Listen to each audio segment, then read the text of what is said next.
Sir बातों पे कैसे यकीन कर ले आम आदमी या किसान, क्योंकि बातें तो बहुत की जाती हैं, जनसभाओं के दौरान बातें की जाती हैं, आपने भी बहुत बातें की थी। जो खट्टर की मदद कर सकता है वो कौम का पहरेदार नहीं हो सकता। खट्टर तो नौजवानों पर गोली चलाने वाला है, चलाई गोली चला दे और राकेश टिकैत जाकर के उन्हें बचाए, क्या आपको ये ठीक लगेगा? और सर ऐसी बातें भी हो रही हैं कि अब जब चुनाव आएंगे तो आप गठबंधन तोड़ लेंगे और फिर जो बीजेपी की आप कमियां गिनाने लगे। आज हमारे साथ जुड़ गए दिग्विजय चौटाला, जिनसे हम करेंगे खास बातचीत। सर बहुत बहुत स्वागत। जी धन्यवाद। 8 महीने होने वाले हैं किसान आंदोलन को, क्यों नहीं सरकार ये कानून वापस ले लेती? नहीं, हम तो इस बात के पक्षधर हैं कि कानून के अंदर जो जो भ्रांतियां हैं, जो जो कमियां खामियां हैं, उनको तुरंत वापस लेना चाहिए, और सरकार भी इस बात की पक्षधर है। बट अनटिल अनलेस को डायलॉग शुरू ना हो तब तक ये बात आगे नहीं बढ़ सकती। और सबसे अच्छी बात यह है कि सुप्रीम कोर्ट ने इस सारी बात का संज्ञान लेकर किसानों की भावनाओं को समझ करके इसको बहुत लंबे समय तक के लिए होल्ड पे डाल दिया है।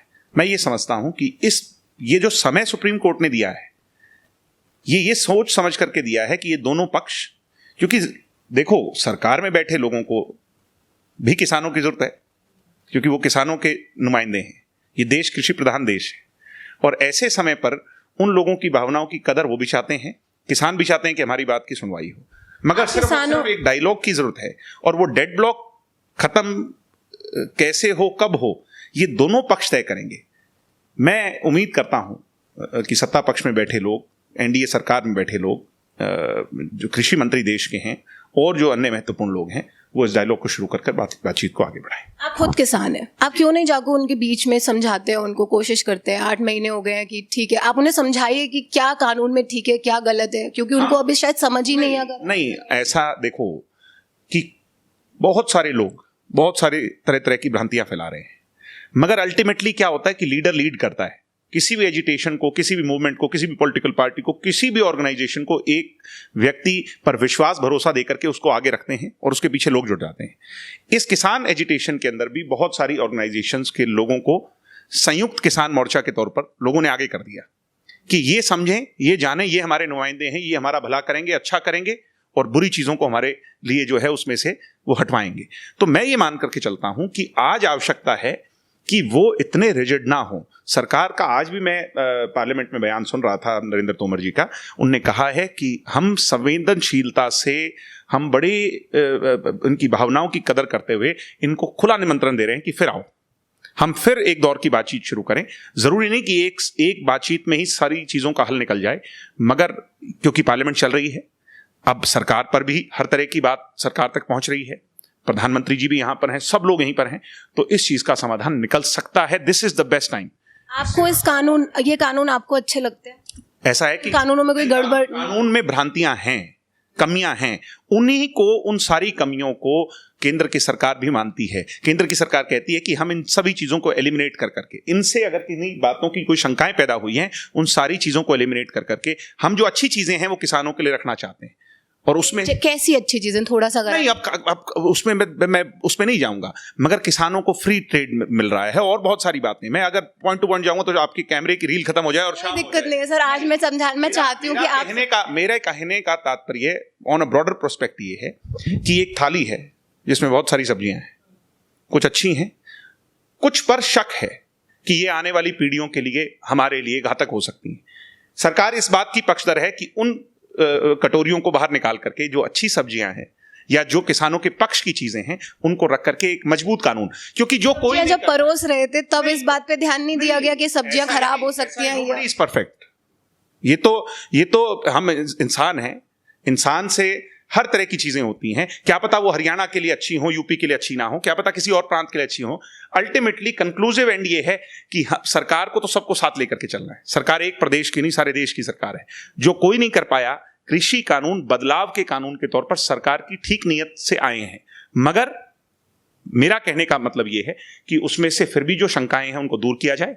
जहां कहीं भी किसी भी तरह की कोई शंका है उसको दूर करके अच्छी चीजों को रख लिया जाए। America, England, Europe rich countries and developed countries है, वहां पर भी ये मॉडल देखा गया जो कि बिल्कुल फेल है।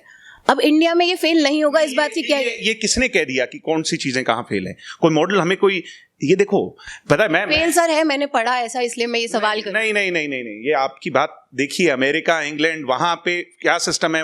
अमेरिका में तो फेडरल सिस्टम है, वहां लॉ मेकिंग का क्या सिस्टम है, वहां तो चुनावों का भी अलग सिस्टम है।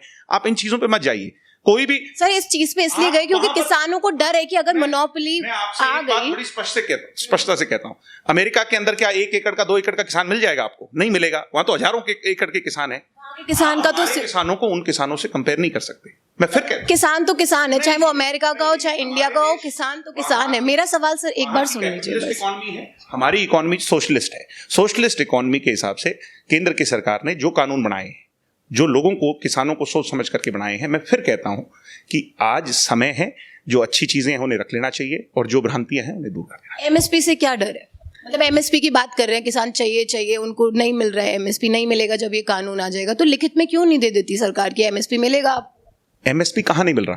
नहीं, लिखित में दे देना। मैं आपसे पूछ रहा हूं एमएसपी मिल कहाँ नहीं रहा और कहाँ मिल रहा है? अभी मंडियों में, हाँ मंडियों में अभी कौन से प्रदेश में एमएसपी मिल रहा है? एपीएमसी मंडीज में अगर आपको मिल रहा है। मैं आप ही से पूछता हूँ, आप तो स्टडी करके आए, कौन सी एपीएमसी मंडी है बताओ? हरियाणा पंजाब के जो किसान हैं, पंजाब के अंदर ये स्टेट का कानून है और उसके तहत हर फसल की खरीद एपीएमसी मंडी में हो रही है। पंजाब में कांग्रेस की सरकार है, वो हरियाणा के मुकाबले खरीद क्यों नहीं कर रही? मैं कांग्रेस के लोगों से पूछता हूं। नहीं सर, मेरा सवाल आप ना प्लीज बातों को मैं घुमाना नहीं चाहती, बिल्कुल स्ट्रेट फॉरवर्ड बात करना चाहती हूँ जो लोगों को समझ आ जाए, बिल्कुल सीधे सीधे। सर एक सेकंड सर, सवाल बस। आपका मैं क्वेश्चन समझता हूँ। आप कहते हैं कि राष्ट्रीय स्तर पर एमएसपी का कानून क्यों नहीं बन सकता? अगर राष्ट्रीय स्तर पर एमएसपी का कानून बन जाएगा तो देश का बजट, सारा बजट नहीं, सारे से भी ज्यादा बजट सिर्फ और सिर्फ इसकी खरीद में चला जाएगा। तो देश की डिफेंस के लिए क्या जाएगा? देश की सड़कों के लिए क्या जाएगा? ये बात आप किसानों को क्यों नहीं समझाते? किसानों को समझ नहीं आ रहा तो हरियाणा के किसानों को खुले तौर पर कहता हूं और कांग्रेसियों को चैलेंज करके कहता हूं कि मेरे हरियाणा के किसानों, और ये क्योंकि डिपार्टमेंट हमारे पास है, हम आपकी हर फसल की खरीद करें। बाजरे की खरीद कहीं नहीं हो रही। आज लगभग 2000 से भी ज्यादा का रेट हरियाणा में मिल रहा है। राजस्थान में कांग्रेस की सरकार है, पंजाब में है, इनके किसान रिकॉर्ड तोड़ फसल की बिक्री हुई है। मैंने पढ़ा ये बात, सही बात है। लेकिन सर फिर क्यों नहीं किसानों को डेप्यूटी सीएम दुष्यंत चौटाला जाते हैं, समझाते हैं, वो कहते हैं एक पॉइंट पे कि हम तो किसानों के साथ हैं। मैंने लोगों से बात की तो काफी ज्यादा नाराज जो है वो डेप्यूटी सीएम से। हमारे अपने लोग हैं, उनके अधिकार है, हमारा कान भी पकड़ सकते हैं, हमें आकर के क्वेश्चन कर सकते हैं। मगर कोई मेरा हरियाणा वासी, कोई मेरा बड़ा, कोई मेरा छोटा, कोई मेरा अपना, मुझे आकर के पूछेगा, मैं उसे जरूर समझाऊंगा। मैं ओपनली इस बात के लिए डिबेट भी करना चाहता हूं, अगर कोई किसान नेता करने को तैयार है कि हरियाणा के किसानों को बेनिफिट मिल रहा है नहीं मिल रहा, मैं उस बात के लिए कोई खुली डिबेट के लिए तैयार। तो आप क्यों नहीं जाते टिकरी बॉर्डर, सिंगू बॉर्डर? समझाइए उनको एक बार। अब मुझे एक बात देखिए, अगर सिंगू बॉर्डर पर टिकरी बॉर्डर पर वहां के किसान नेता ये कहते हैं कि आइए मंच पर आप ये बात रखिए, तो मैं खुले तौर पर जाने को तैयार। जाने की कोशिश की? नहीं, जाने की कोशिश, आज हालात ऐसे नहीं है ना जी। आप देख रहे हैं सोशल मीडिया के थ्रू समझाया जा रहा है लोगों को, सोशल मीडिया के थ्रू हम तो कर रहे हैं ना कोशिश। मगर क्या है कि कोई भ्रामक प्रचार हुआ है, मगर वो हमारे अपने लोग हैं। हमारे अपने लोगों को अगर बरगलाया गया है तो हमारा काम है कि धीरे धीरे, समय लगेगा, हम उनको समझाएंगे। जो कोई हमारे से नाराज है, मैं मानता हूं कि उनकी भावनाएं इस एक्सट्रीमिस्ट माहौल में हमारे खिलाफ हुई, मगर हम उन्हें समझाएंगे। अगर आपके अपने लोग, हम बोल के नहीं समझाएंगे, हम उनकी फसल जो है वो खरीद कर, उनको सही दाम देकर 5वें साल ये कहेंगे कि मेरे भाई, मेरी बहन, मेरे जो माँ बाप समान है, उनसे मैं पूछूंगा कि बताइए, क्या आपको इन 5 सालों में इन कानूनों के लगने या ना लगने में कोई फर्क हुआ?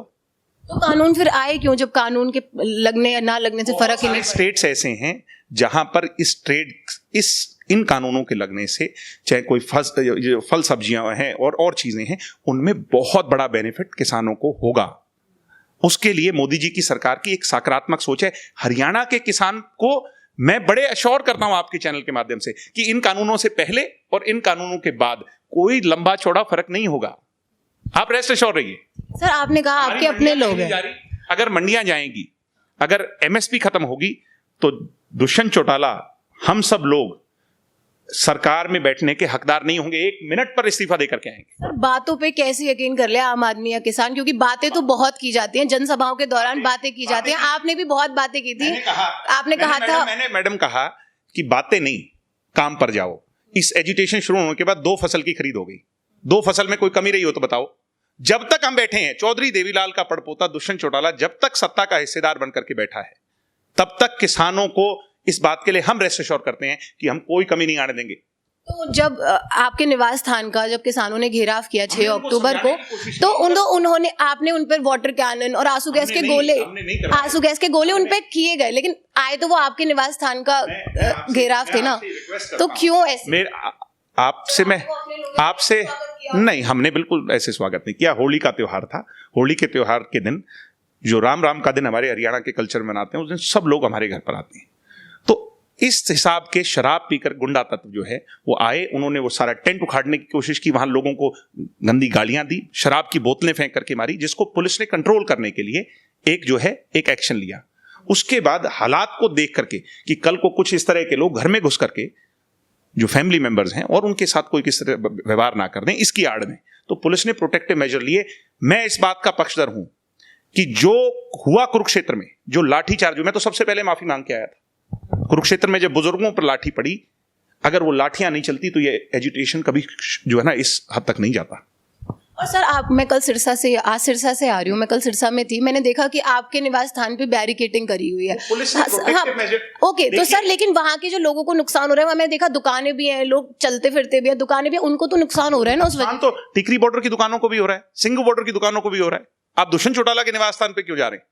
वहां तो लोग सपोर्ट कर रहे हैं, वहां लोग सपोर्ट कर रहे हैं क्योंकि कि चलिए फार्मर्स प्रोटेस्ट है, हम सपोर्ट करते हैं, कोई नहीं थोड़ा सा हम झेल लेंगे, बट वहां पे तो नहीं कर रहे ना सपोर्ट इस चीज के लिए। आपके तो खिलाफ ही हैं लोग। ऐसा है, कोई हमारे खिलाफ है तो मैं उससे ये पूछना चाहता हूं कि बैरिकेडिंग हमने थोड़ी लगाई भाई, तो आप हटवा दीजिए, आपके पास तो पूरे राइट्स हैं। ऐसा है कि पुलिस ने प्रोटेक्टिव मेजर देख करके वहां पर वो बैरिकेडिंग लगाई है, इसलिए लगाई है कि कोई असामाजिक तत्व, कोई गुंडा बदमाश, कोई इस तरह का बैड एलिमेंट आकर के इसकी आड़ में इस क्षेत्र को हानि ना पहुंचा दे।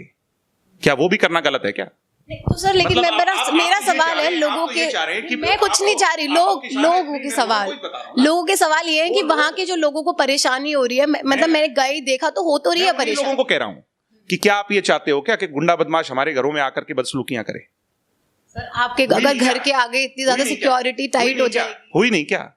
ये बात तो खुद संयुक्त किसान मोर्चा के जत्थेदारों ने मानी कि हाँ उस दिन बदमाश आए थे, हमारी आड़ में उन्होंने ये काम किया था। आप एक बार ही समझाइए हमारे चैनल पे कि बिलों में आपको क्या सही लगता है, क्या सही नहीं लगता है, किसानों को क्यों उठ जाना चाहिए, एक छोटा सा बस। मैं इस बात को बड़ी स्पष्टता से कहता हूं कि मैं कोई किसान नेता नहीं, किसान के घर में जन्मा एक नवयुवक हूं, मगर इस बात को लेकर के एक ही बात कहूंगा कि सद्भाव के माहौल में मेरी हाथ जोड़ के प्रार्थना है, मेरी अपील है, वो मेरे बड़े हैं जो बैठे हैं, चाहे राकेश टिकैत जी हों, चाहे जितने भी नेता हों। मैं तो टिकैत साहब को अच्छा नेता मानता हूं, बट टिकैत साहब आप देसी नेता हैं और बड़े टिकैत, बाबा टिकैत की आप में खून है। आप इन सब नेताओं को साथ लेकर के भाई दिल्ली जाओ, कृषि मंत्री के साथ बैठो, आप हमारा नेतृत्व करो किसानों का, मैं तो कहता हूं, और आप इनकी जो कमियां खामियां हैं उनको कहो इन चीजों को दूर कर दो और ये जो चीज है बढ़िया ये लागू कर दो, जिससे किसानों का भला हो जाए। हम तो आप पर विश्वास करेंगे। इस देश का किसान बड़ी उम्मीद लगा करके बैठा, अगर ये बड़ी मूवमेंट खड़ी हुई है, मैं इस मूवमेंट को गलत नहीं कहता, क्या पता इससे भी कोई और फायदा निकल जाए किसानों का।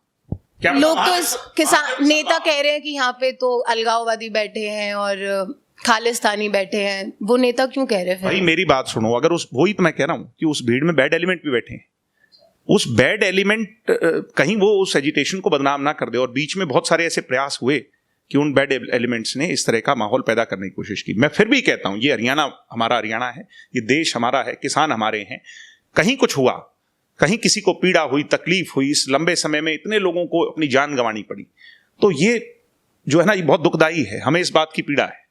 मगर आज भी इसको और ना देर कर करके बातचीत का दौर शुरू हो, इस पर समाधान निकले, और समाधान से ही हल होगा, बातचीत से हल होगा। बिना बातचीत के जो है ना लड़ाई झगड़े से, धरने प्रदर्शन से, गाड़ियों के शीशे तोड़ने से, मैंने देखा उस दिन डिप्टी स्पीकर की गाड़ी का जो तिरंगा झंडा, गाड़ी के शीशे के तोड़ने पर मैं सवाल करना चाहूंगी, उन पर राजद्रोह का आरोप और मुकदमा लगा दिया। देश के तिरंगे को जो खींचेगा उस पर राजद्रोह का नहीं, उससे भी कड़े कानून उस पर लागू होने चाहिए। तो सर अभी बीजेपी प्रवक्ता सूरज, नहीं मैं सवाल बस मेरे एक बार सुन लीजिए, कपिल मिश्रा है, अनुराग ठाकुर बोलते हैं कि गोली मारो गद्दार, देश के गद्दारों को गोली, उन पे तो देशद्रोह के आरोप नहीं लगते।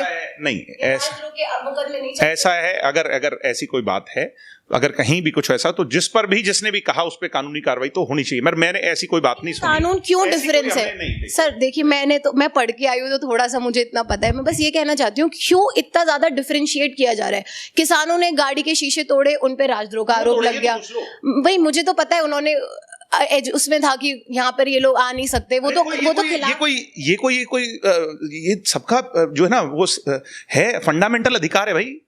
राइट टू स्पीच है, राइट टू से है।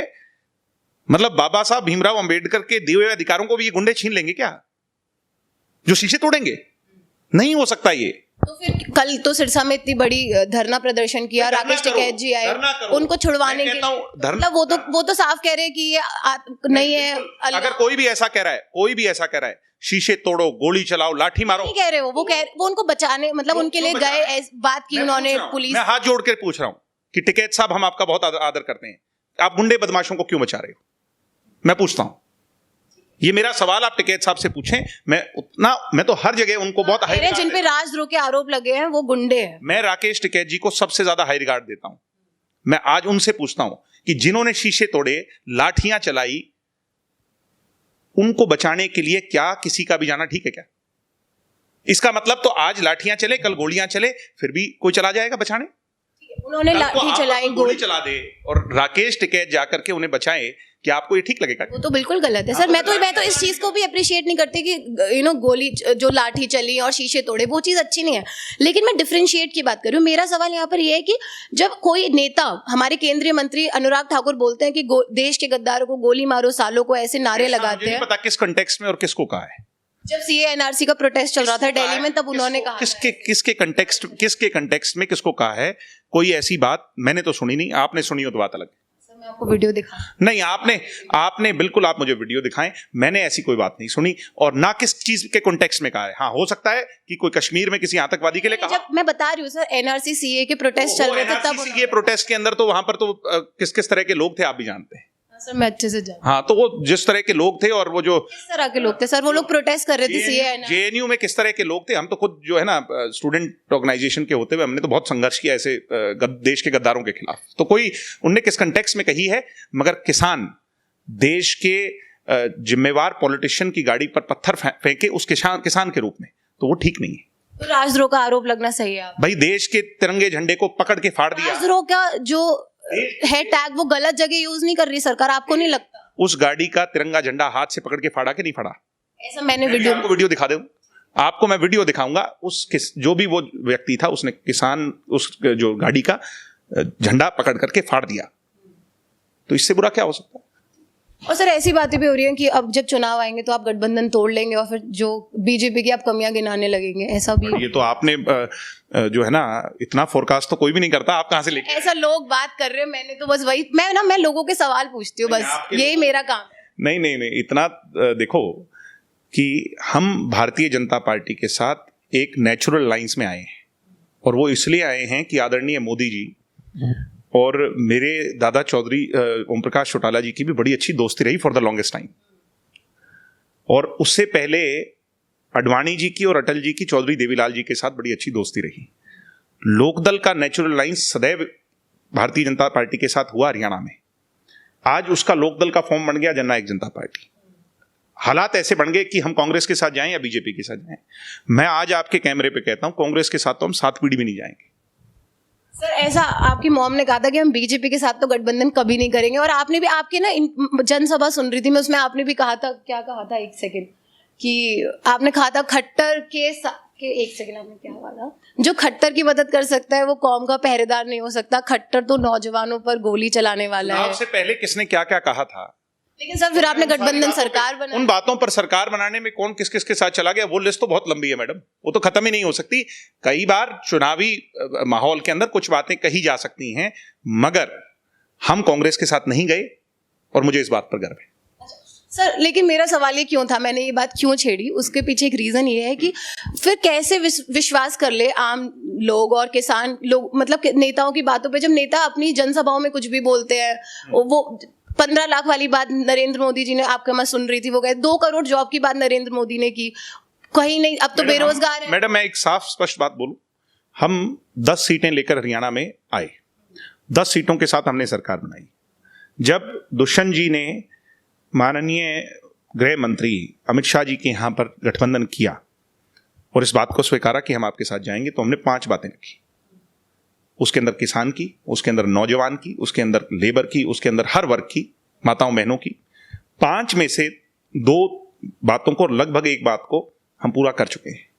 किसान तो बिल्कुल खुश नहीं है आप लोगों से। मैंने बात की थी तो कल मुझे कोई बोल रहा था कि please deputy CM Dushyant Chautala की तो मेरे सामने आप बात मत करिए, मैंने उनको वोट दिया, अब मैं उनसे इतना ज्यादा नाराज हूं कि मैं उनकी शक्ल तक नहीं देखना चाहता। ऐसे लोग बोल, अब मुझे नहीं पता कि वो शक्ल क्यों नहीं देखना चाहते, मगर दुष्यंत की कोई गलती है तो कम से कम उसको बड़ी स्पष्टता से बताएं। ये पता है कौन लोग हैं? ये कांग्रेसी हैं और ये अन्य दलों के लोग हैं जो किसानों के रूप में उस सारे के सारे धरने को, एजिटेशन को हाईजैक करके पहली पंक्ति में बैठे हैं।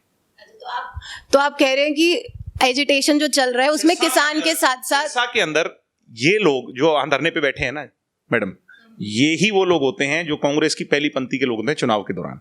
और जो तीनों बॉर्डर्स पे बैठे हैं वो, मैं कह रहा हूं कि अच्छे बुरे लोग हर जगह हैं, मगर वहां भी वामपंथियों का। तो आप क्या मानते हैं, बुरे ज्यादा हैं कि अच्छे ज्यादा? नहीं, ये कोई तोलमोल नहीं है, इस बात का कोई तोलमोल नहीं है, ये कोई तोलमोल नहीं है, ये तो बड़ी हाइपोथेटिकल सी बात होगी। मगर मैं स्पष्टता से कह रहा हूं कि कोई हमारे से नाराज है, उसको मनाने का काम भी हम करेंगे, हाथ पांव जोड़ेंगे, पैर पकड़ेंगे। कहीं कोई गलती हमारी है तो कोई हमें आके समझाए, मगर सिर्फ ये कह देना कि तुम सत्ता के हिस्सेदार हो, अरे और कहां जाएं, कांग्रेस के साथ चले जाएं। आपने तो ये भी कहा था बीजेपी के साथ नहीं जाएंगे। मैडम कांग्रेस के साथ हम कैसे चले जाएं, मुझे ये तो समझाओ आप। जिसने कह ही नहीं सर आपको किसके साथ जाना है, मैं तो मुद्दा ये रख रही हूँ, लोग क्यों नाराज हैं उनको आप समझा क्यों नहीं पा रहे? हम सत्ता के हिस्सेदार बन जाते तो जमीनों का सबसे बड़ा दलाल चौधरी भूपेंद्र हुड्डा हरियाणा का मुख्यमंत्री होता। तो आप चाहते हो कि उन्हीं किसानों की जमीनें फिर लूटें, फिर रॉबर्ट वढेरा जैसे लैंड गैंगस्टर जो आया करके किसानों को जो ठगें? ठीक है, अब मेरा सवाल ये आखिरी आपसे कि मोनोपोली जो है, आप मानते हैं कि अगर कंपनीज आ गई और फिर किसानों को डर ये है कि अगर मोनोपोली ले आती है कंपनीज, ठीक है, तो उनको उनके हक नहीं मिलेंगे, जो छोटा किसान है उसको बहुत नुकसान होगा, एक्सप्लॉयटेशन ज्यादा हो जाएगा। आपका क्या? ऐसा क्यों लगता है आपको? ऐसा नेताओं, किसान नेताओं और किसान के लोगों को लगता है, मेरा सवाल है। ऐसा बिल्कुल भी नहीं होगा। किसान जहां जहां मंडियां एमएसपी की हैं, एपीएमसी एक्ट लागू है, वहां पर तो सरकार उनकी खरीद कर रही है। कोई नागारा सरकारी ऐसी होगी, कोई बेगैरत सरकार ऐसी होगी जो उस कानून को तोड़ेगी विधानसभा के अंदर। बिहार में एपीएमसी मंडी नहीं, वहां पे एपीएमसी मंडी की दोबारा कह रहे ला के दो हमारे साथ, बिल्कुल किसान खुशी नहीं है वहां। किसान वहां का आज से खुश नहीं, बहुत लंबे टाइम से खुश नहीं है। एपीएमसी मंडी नहीं है, वहां की सरकार लागू करे ना। क्यों नहीं करती सरकार लागू? हम तो हरियाणा में खरीद खुद कर रहे हैं। क्यों नहीं करती बिहार की सरकार लागू? क्यों नहीं करती अन्य सरकारें लागू? अगर सबसे नजदीक हरियाणा के राजस्थान है, क्यों नहीं करती राजस्थान की सरकार लागू? हाँ, तो ये वही बता सकते हैं, वही बताएं। हमने अपना जवाब दे दिया, स्पष्टता से दे दिया, दिल खोल करके दे दिया कि आपका एक पैसा मरने नहीं देंगे हरियाणा में, जितनी आपकी एमएसपी है। सवाल फिर वही कि नेताओं की बातों पे कैसे यकीन करे इंसान? प्रैक्टिकली करो ना, प्रैक्टिकली करो। पिछली 2 फसल देख लो और अगली फसल तैयार खड़ी है, उसको देख लेना आगे। जो हम खरीद करेंगे ठोक बजा के करेंगे, किसानों को नुकसान नहीं होने देंगे, हरियाणा में किसानों की आवाज को नहीं दबने देंगे। किसानों की एमएसपी अगर हरियाणा में बंद होती है तो हम पहली पंक्ति से राजनीति से इस्तीफा दे देंगे। आप सरकार से तो छोड़ो, आप इतनी बात पे विश्वास करो और जो लोग हमारे से कोई नाराज हैं उनको ये बात बताओ, क्योंकि वहां पर एक तरह का माहौल बना दिया गया। दुष्यंत 33 साल के हैं, वो नवयुवक हैं, प्रोग्रेसिव पॉलिटिशियन है, धर्म जाति से ऊपर उठ करके उन्होंने राजनीति की नई शुरुआत पार्लियामेंट से की। आज सबके पेट में दर्द, कोई वहां पर किसी का नाम नहीं लेता। हरियाणा के 15 एमपी हैं जिसने इनके पक्ष में वोट डाला, आज तक किसी का नाम नहीं लिया। सब दुष्यंत के पीछे पड़े हैं। तो वो तो दिल में बसते हैं ना, एक तो देवीलाल जी दिल में बसते थे, बट अभी नहीं बसे हुए, वो चले गया, दो लोग नाराज हैं। उम्मीद जिससे ज्यादा होती है तो उसी से ही लोग अपनी नाराजगी व्यक्त करते हैं। आज नाराजगी सुन कहाँ रहे हैं? हम क्यों नहीं सुन रहे? हम तो कह रहे हैं, उनकी शंकाएं हैं उनको बता रहे हैं। हम पार्लियामेंट में, हमारा एक एमपी नहीं तो भी दुष्यंत ने दिल्ली में सैकड़ों मुलाकातें कर करके उनकी बात रखी, मगर अगले बात तो करें। 22 जनवरी को लास्ट बात हुई थी, इतनी बार की। दुष्यंत जी तो उसके बाद भी गृह मंत्री जी से भी, कृषि मंत्री जी से भी कई बार मिल लिए, मगर उनका एक कहना है कि कोई हमारे से बात तो करे। तो आप कहना चाह रहे हैं आपसे कोई बात नहीं कर? हमारे से बात, हमें कोई बिचौलिया बनाना चाहता है, अगर संयुक्त किसान मोर्चा चाहता है दुष्यंत देवीलाल जी का पड़पोता हमारा बिचौलिया बने, तो हम उनका बिचौलिया बनने को तैयार हैं।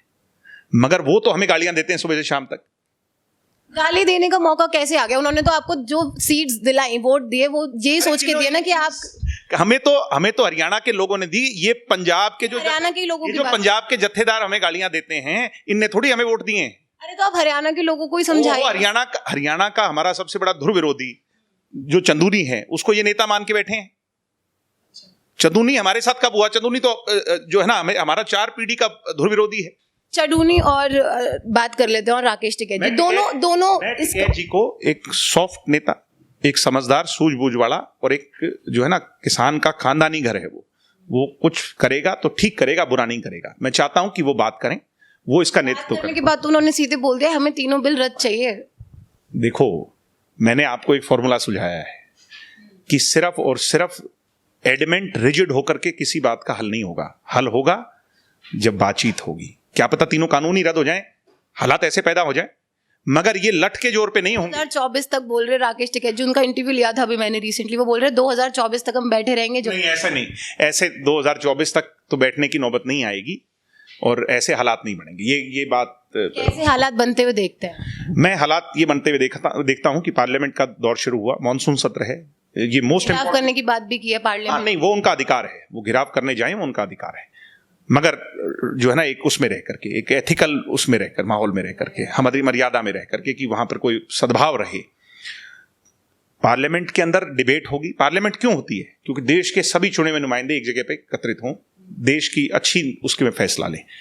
ये बड़ा मुद्दा है, सबसे बड़ा मुद्दा है देश का आज के दिन, और इसीलिए मैं आपसे आई थी, लोगों के मन के सवाल। मॉनसून सत्र में इस पर बातचीत हो, खुले दिल से हो, और इसी दौरान बातचीत शुरू हो जाए और बातचीत का कोई ना कोई समाधान निकल जाए। इससे अच्छा माहौल नहीं होगा।